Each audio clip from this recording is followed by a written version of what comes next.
Dos, tres. Buenos días. Agradezco la invitación para dirigirme a ustedes a través de este tema, la transición energética.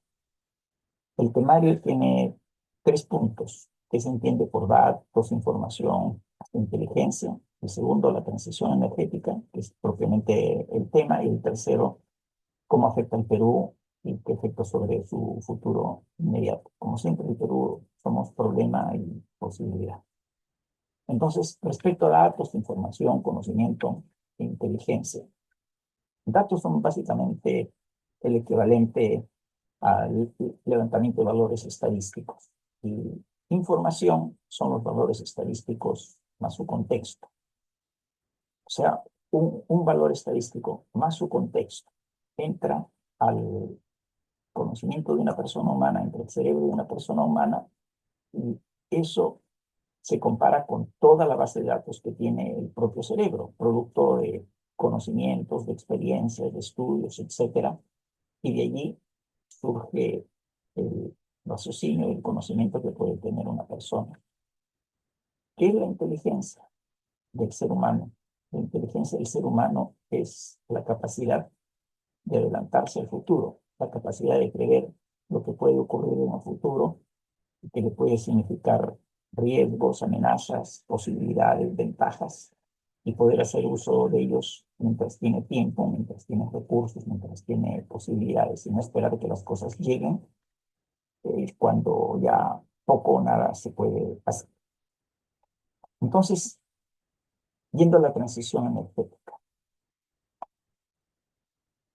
la figura que ustedes ven es el consumo de energía según sus fuentes a lo largo del tiempo. Y lo que uno puede ver que desde años tan lejanos como de 1800 hasta ahora se han ido superponiendo unas fuentes sobre otras y algunas se han ido extinguiendo. Comenzamos por la madera, las energías renovables al comienzo, el carbón, etcétera, hasta que en los tiempos actuales, por efecto del cambio climático, hay la necesidad de ir a energías que no produzcan el efecto invernadero, que disminuyan el efecto del cambio climático y, si fuera posible, lo atenúen. Esta figura de acá es más clara al respecto para distintos escenarios, porque el pasado es uno, no se puede cambiar, el futuro depende de lo que hagamos hoy. Y en todos estos escenarios que ustedes pueden ver, el pasado común es carbón, petróleo, gas, luego una declinación de ellos para quitar las energías fósiles, y la nuclear, la hidro, que son de alguna manera convencionales, y la solar y otra, biomasa eólica y otras que van a ir entrando para reemplazar a las anteriores y que no causan la carbonización de la atmósfera y el consiguiente efecto invernadero. Dentro de las metas que se ponen, les lo hago así a través de figuras. Uno, la carrera por el automóvil eléctrico.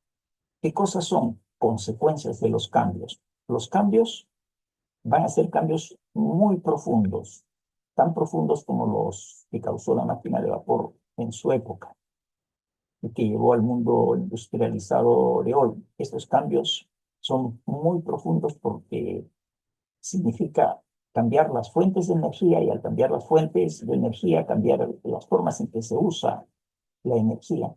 Entonces, los recursos naturales siempre van a existir, pero los que hoy tienen un gran valor, el petróleo, el carbón, etcétera, van a ir declinando ese valor y en algún momento va a bajar a niveles muy pequeños, y otros van a adquirir valor.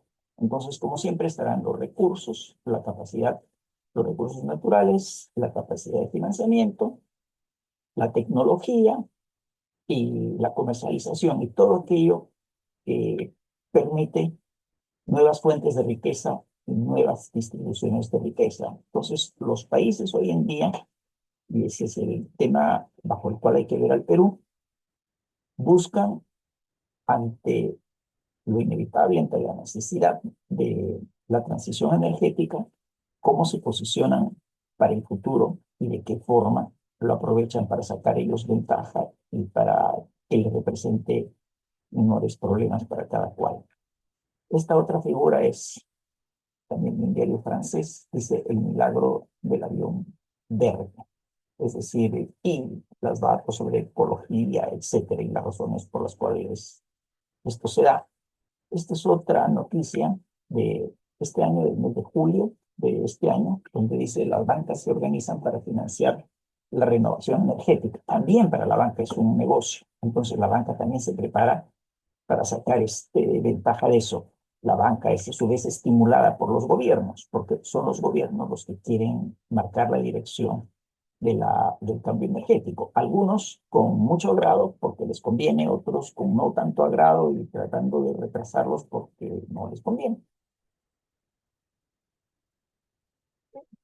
Las ideas y el cómo hacerlo, etcétera, han crecido enormemente. Se han analizado por una serie de especialistas. Yo lo que les muestro acá es, aquí se ven 3 y 3, 6, 7 por 5, 35 libros que tratan desde distintos puntos de vista, con diferentes experiencias. No se olviden de lo que les dije respecto a lo que son datos, información, conocimiento, cada uno con su conocimiento, es decir, analiza los datos que le interesan en los contextos que lo ven y lo juzgan a raíz de su propia experiencia. Entonces van sus propuestas, su análisis que está en toda esta vasta literatura tecnológica que hay hoy en día. Y pasamos a ver algunos así muy rápidamente. Por ejemplo, aquí se habla de una transición con 100% de energía renovable. Este otro caso, de un autor chino, la tecnología para la gasificación del carbón, es decir, si quieren seguir usando el carbón, lo convertirán en gas, de repente lo convertirán en hidrógeno, pero la fuente básica seguirá produciendo contaminación, es una pregunta. El hidrógeno sí se va a vender, porque una vez que ya está como combustible, ya el costo de ensuciar ya lo pagó, queda solamente el beneficio. Aquí hay otro hidrógeno para los futuros motores térmicos. Esta es otra idea, no solamente hidrógeno, sino también amoníaco, como una forma de poder transportar más fácilmente la energía. El hidrógeno es un combustible artificial, entonces es un combustible que se genera en un país donde hay energías limpias, se genera, pasa a ser un combustible, ese combustible es el que se transporta, en lugar de si se ha transportado carbón, si se ha transportado petróleo, si se ha transportado y se transporta gas natural, no habría razón para no transportar hidrógeno. Entonces, solamente que el hidrógeno va como una fuente limpia de energía. Combustión para potenciar la generación y el transporte. El transporte es el feudo más grande del petróleo y ahora del gas. ¿No? Después el planeamiento para sistemas renovables híbridos, vehículos y pequeñas redes, que es un tema que deberíamos también nosotros abordar tempranamente y ya nos estamos quedando. Y que me pareció bastante interesante porque es un libro del 2014, antes que estos problemas aparecieran tangiblemente, es el tema de la intermitencia que causan las energías renovables. Es justamente uno de los temas que las limitan para que entren a un sistema como el nuestro. En nuestro sistema eléctrico, con una tarifa por generación que se paga entre 35 y $60 más o menos, entonces estas energías se producen a menos de $30 o a $30. Perfectamente podrían ingresar al sistema. El asunto es que no tienen potencia, particularmente la energía solar, por el problema de su intermitencia. Este es un buen texto donde analiza el tema y se ve como la óptica de un ingeniero especializado en temas de electricidad puede captar detalles que otros analistas no han captado. Me refiero a la intermitencia. Aquí hay un análisis sobre las fuentes de energía. Aquí sobre la tecnología de la generación de energía. Miremos el contexto. El mundo de hoy es un mundo que tiene dos grandes fuentes que marcan el futuro. El primero es netamente geopolítico. Es que el centro de la sociedad en los últimos 2 siglos o en el último siglo ha sido Occidente y antes fue Oriente. Y entonces es el desplazamiento del centro de poder de Occidente a Oriente, con la China como el eje después de 500 años. Entonces, es una nueva guerra fría. Dentro de eso está el contexto del cambio climático, el, los huracanes que han azotado en este mes a los Estados Unidos, un ejemplo de ello, y tiene, por supuesto, en cada país un contexto nacional. Yo diría que estamos en una época donde también eh, vamos a tener una tarea que tenga la repercusión que tuvo en su época el descubrimiento de América, ¿no? Por eso decía en 1492 el descubrimiento de América, y en 2050 estaremos explorando y quizás poblando el sistema solar, y las energías de los humanos partieron de humano, pasó a trabajador y quizás a robot. Tendremos un encuentro con civilizaciones no humanas. Eso es lo que podríamos estar viendo en este siglo. Entonces, la energía en su contexto de hoy no es ajena, es más, es totalmente afectada por la economía, por el ambiente y por la geopolítica. Este es un análisis del gas ruso, hecho bastante tiempo atrás por el senador Richard Lugar en Estados Unidos, y que miraba ya el riesgo que significaba que el gas ruso entrase a Europa.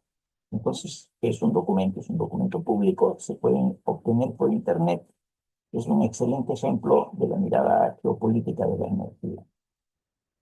La Guerra Fría tiene estas dos fotos que son bien significativas, ¿no? La primera, durante todavía la Segunda Guerra Mundial, aparecen Roosevelt, presidente de los Estados Unidos, y Stalin, la cabeza de la Unión Soviética, y en la derecha sus sucesores después en la época de la crisis de los misiles, cada uno con el detonador en la mano, Nikita Khrushchev y John Kennedy, ¿no?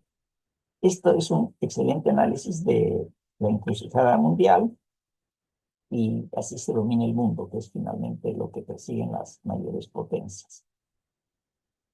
Acá hay otro ejemplo de geopolítica que aparece en esta noticia, que es de este año y del mes pasado, ¿no? Los metales críticos. El occidente se une para deshacerse del dominio de China, ¿no? El marco.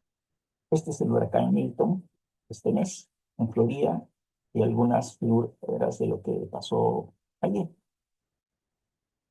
El antropoceno y el cambio climático. Entonces, el cambio climático es un fenómeno que en realidad está dentro de otro que no se quiere nunca mencionar, el antropoceno. O sea, el cambio climático se toma como un hecho, como algo que vino. Lo que no se dice es que lo causó el hombre, y que el hombre, el, el deseo el uso que ha hecho de los recursos naturales del hombre es el principal causante del cambio climático. El antropoceno es un nombre que parece nombre de época geológica, fue propuesto por la comunidad científica para suceder o reemplazar el denominado Holoceno. ¿Por qué?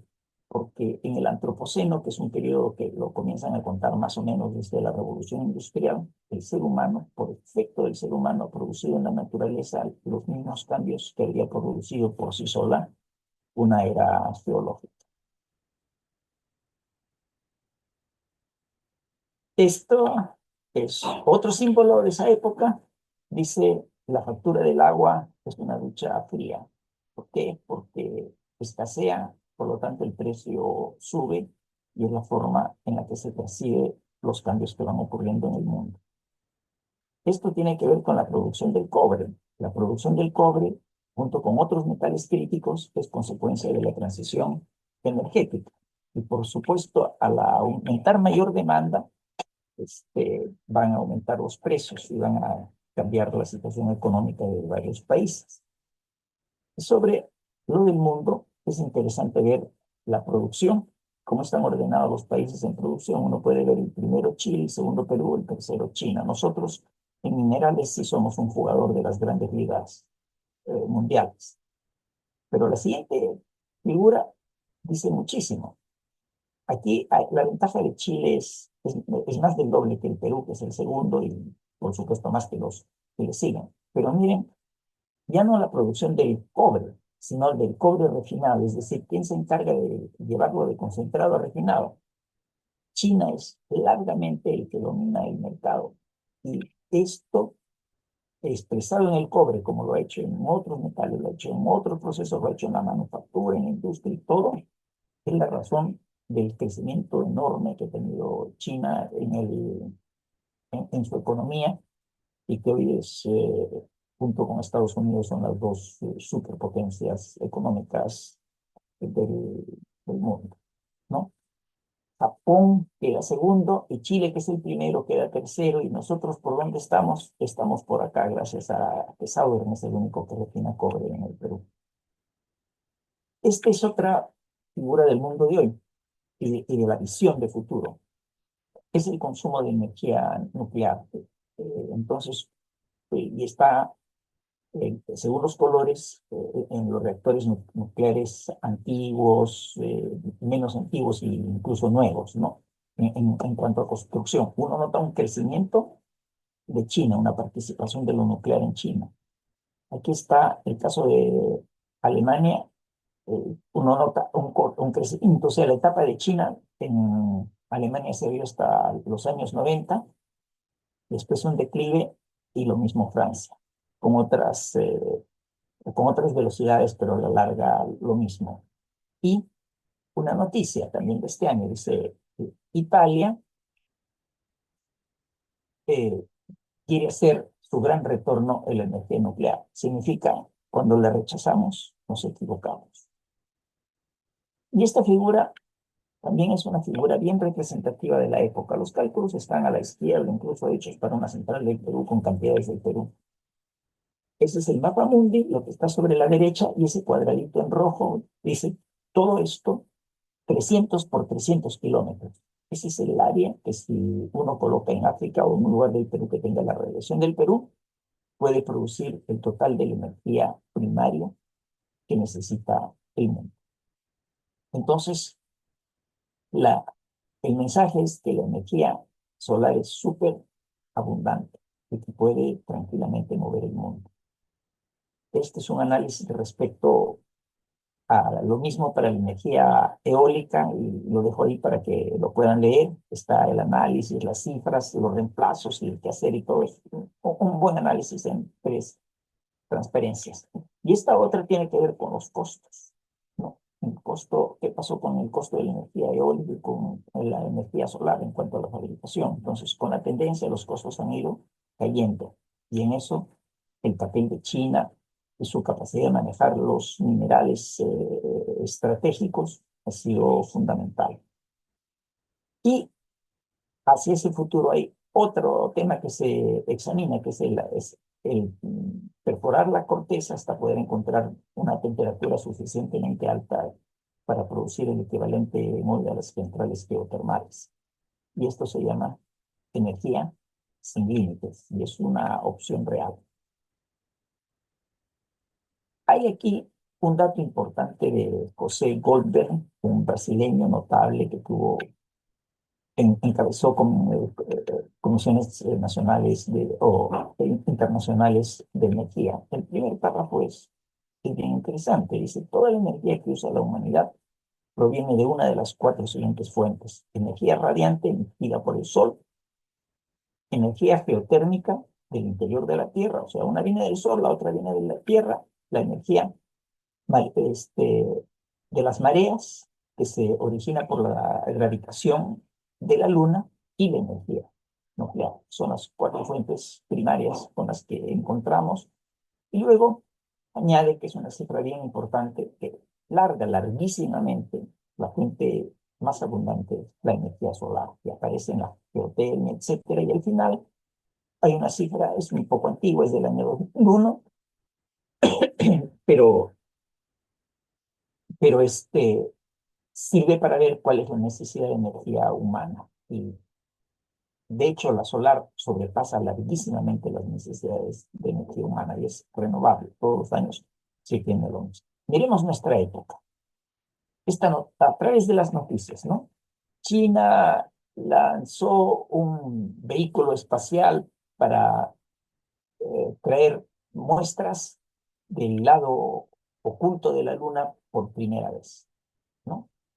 Y aquí explica y luego cuenta que hoy día hay misiones que hacen la China, los Estados Unidos, otros, incluyendo Japón y la India, ¿no?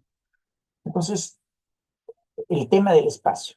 Esto proviene del año 2014, es un libro que analiza la minería de un asteroide, cómo realizar la minería de un asteroide. Estamos hablando ya de minería espacial.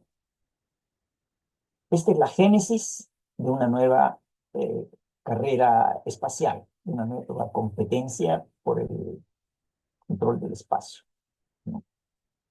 Aquí, la National Geographic, una notable revista norteamericana, habla sobre la provisión de energía solar desde el espacio, no la de la Tierra.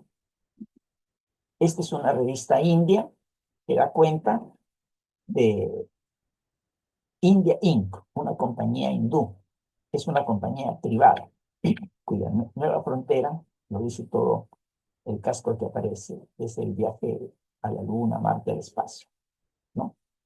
Esta es una publicación científica, se llama El retrato de la ciencia, es alemana, habla de la materia prima y habla aquí de la minería en el espacio. Y esta es una revista francesa, Ciencia y Vida, que dice la, eh, la gesta por los planetas habitables, lo que se llaman los exoplanetas y la búsqueda de lo que podría ser una nueva Tierra. Y miremos finalmente el Perú, su futuro inmediato, problema y posibilidad. Esta es una publicación que apareció en septiembre del año 2003, hace 23, hace un poco más de un año, en Financial Times, que es un notable diario inglés, muy reconocido. Y es un muy buen retrato del Perú, que me hace pensar que el tratar del Perú fue contratado, pero la opinión la opinión, es su opinión, ¿no? Aquí indican varios puntos. Hablan de dos puntos que me parecen muy importantes. El primero, cómo el Perú hizo caer la pobreza de un 59% de la población afectada por la pobreza en el año 2004 hasta 20% en el 2020, según las cifras del Banco Mundial. Ese es un resultado notable, notabilísimo. Pero por otro lado, habla de el Perú, lo dice acá en esta parte del artículo que tiene dos caras. Aquí dice, usted tiene dos Perús. Uno de ellos se siente ignorado y minimizado, etcétera. Esa opinión de un peruano también conocido y prestigioso, ¿no? Y retrata bastante bien la situación que hemos vivido, especialmente después de la administración Castillo. Esta foto pertenece a un análisis totalmente diferente, pero ya que estamos hablando del Perú es impactante. Tiene que ver con la agricultura. Es un mapa que retrata la cantidad de calorías que necesita cada país y que produce cada país. Entonces, los que están en oscuro son los que producen más de lo que consumen y pueden exportar y llevan a los demás. Y los que están en claro son los que producen menos de lo que consumen y por lo tanto tienen que importar. Y nosotros, como Perú, estamos en esos. Somos, junto con Chile, los dos únicos países en América del Sur, en que aquí también toca esto a Venezuela, que somos importadores netos de alimentos. Y en cualquier política de futuro del país es un tema que tiene que ser tomado en cuenta con mucha claridad. Esto vaya al sector energía, es un análisis que lo hicimos el año pasado con Renato, que me acompaña ahí en la imagen, donde están los despachos de energía eléctrica. Entonces, en azul es todo lo que es hidráulico, verde, amarillo son los que son solares y eólicas. Ustedes ven que aparece ya en el mapa, es una cantidad pequeña. El resto es gas, lo que está en rosado, y lo que está en rojo es la energía térmica no eficiente. Entonces, las subidas y bajadas en azul, que parece una cordillera, es porque en el año, a lo largo del año, en la energía hidráulica hay semestre seco y semestre húmedo. Pero también el que haya un pico más bajo que los demás es porque también se producen años normales, años húmedos, años secos. Y en Perú, cada cierto tiempo recibe un año seco. Entonces, cuando recibe un año seco, llega a tener ahora necesidad de echarle mano a combustibles fósiles. Estas figuras las he tomado de una presentación pública a la que fui invitado. No pude asistir, con pena, porque me encontraba en el extranjero. Es una invitación que hizo la Comisión de Energía respecto a las propuestas de modificación de la ley 28832, que es la ley de generación eficientes. Entonces, naturalmente, asistió el Ministerio de Energía y Minas, hizo una presentación del Ministerio de Energía y Minas, y por ser el Ministerio de Energía y Minas, y lo que eso significa es que he tomado de ellos las transparencias. ¿Qué nos dice lo primero? El propio ministerio nos dice que pagamos la tercera tarifa eléctrica más alta de América del Sur. De aquí están los datos. Y su fuente es como si fuera poco o dinero. El segundo tema es lo presente el ministerio y también es impactante, creo yo. Resulta que no todos pagamos lo mismo. Aquí estamos hablando del precio de lo mismo, del megawatt hora a un nivel de alta tensión. Entonces, esto es lo que paga el mercado libre, lo calculan en $52 el megawatt hora, y el regulado paga $77 el megawatt hora. Entonces, quiere decir que notablemente el mercado regulado, el consumidor de a pie, termina pagando mucho más que el gran consumidor. Pero esto no fue siempre así, fue en una época al contrario, donde el consumidor regulado pagaba menos. Y nunca hubo tanta diferencia como lo que existe en estos momentos. Es un tema también para tomar en cuenta. Y el propio ministerio refiere como la fuente de dice que es una elaboración propia con datos de Ocimel. ¿En qué consiste la tarifa eléctrica? 50% es generación, 20% es transmisión y 30% es distribución. Digo por cientos porque están referidos a quien tuviera una factura de 100 soles y fuera un consumidor que requiere el sistema de distribución en baja tensión. Y esto es lo preocupante. Esta figura equivale a lo que les mostré aquí. Otra forma de proyectar a futuro. Nos dice en verde la demanda en la línea punteada, que es futuro, por eso es que está punteada. La capacidad de generación eficiente con la que contamos está en azul, y la capacidad eh, no eficiente generación, la capacidad que tiene que representa costos altos, está en marrón. Entonces, lo que nos indica es que hoy estamos en esta situación en la que está dentro de esta elipse punteada y que estamos marchando hacia la otra situación donde va a haber casi un uso permanente de energía basada en combustibles fósiles. Entonces, ya los efectos se comenzarán a presentar el 2026, el 2027. En algunos casos dicen el propio 2025. Y parece que ya no hay tiempo para revertir el tema. Y ese es un tema bastante preocupante.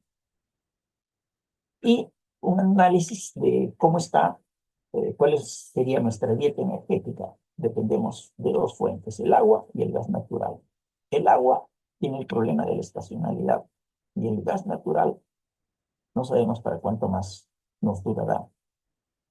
Ya han habido avisos del propio ministerio diciendo que hay para pocos años más, y eso significa que nos estamos encaminando a un momento en que podríamos terminar siendo, en no muchos años, importadores de gas.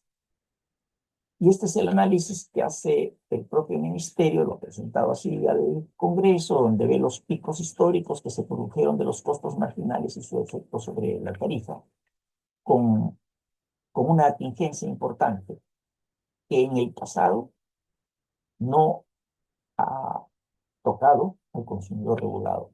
En el futuro sí lo puede consumir. ¿Qué les diría para cerrar esta presentación? El Perú es un país rico en energías renovables. El Perú es un país rico en minerales. Esta época de la transición energética, bien aprovechada, debería presentarle al Perú un salto económico como nunca antes lo ha tenido en su historia. Pero eso significa el Perú visto como posibilidad. Y desgraciadamente hasta ahora el Perú sigue siendo problema. Creo que uno de los mayores problemas que tiene el Perú es esto que lo toca bastante bien en el Financial Times de noviembre del año pasado. Dice, en realidad hay dos Perús. Y un Perú lucha, uno de esos Perús lucha contra el otro. Y el hecho de que un Perú luche contra el otro hace que el carro que debiera ser empujado hacia adelante, por unos es empujado adelante y por otros hacia atrás. O quizás por unos es empujado a un costado y por otros a otro costado y no avanza como debiera avanzar. Hasta aquí llegamos. Muchísimas gracias por esta oportunidad de haberme dirigido a ustedes y mucho éxito en el Congreso.